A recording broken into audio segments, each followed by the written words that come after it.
শুভেচ্ছা সবাইকে। একটা মর্মস্পর্শী ঘটনা। ১৬ বছরের কিশোর জুনায়েদ ইসলাম শিফাত লক্ষ্মীপুরে তার ঘরের দরজার সামনে স্ট্যাচুর মতো দাঁড়িয়ে কলিং বেল টিপছে না।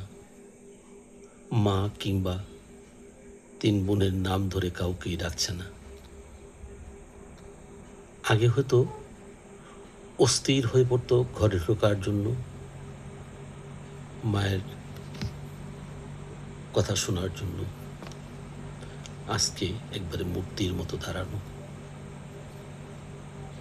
কারণ ৩ বোন ও মাকে দাফন করে সে বাসায় ফিরেছে।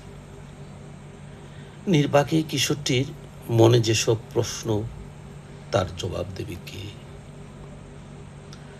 কেন তার জীবনটা এভাবে তছনছ হয়ে গেল? এর পেছনে নৃশংসতার ছাপ।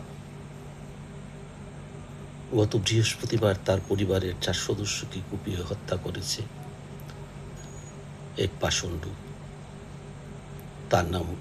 তার অভিযুক্তের নাম অন্তর মজুমদার।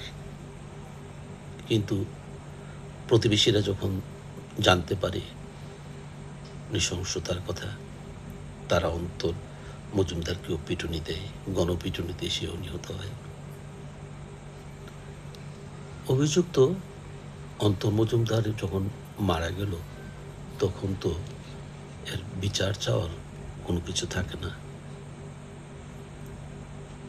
শিফাত কার কাছে বিচার চাবে?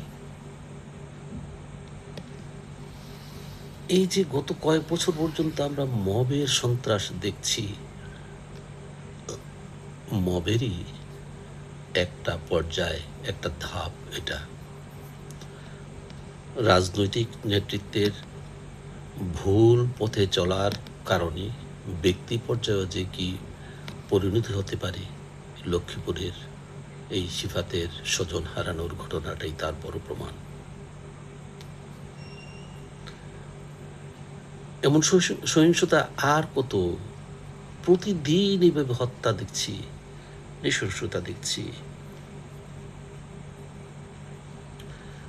শিফাতদের নিরাপদ জীবনের নিশ্চয়তা দেবে কে?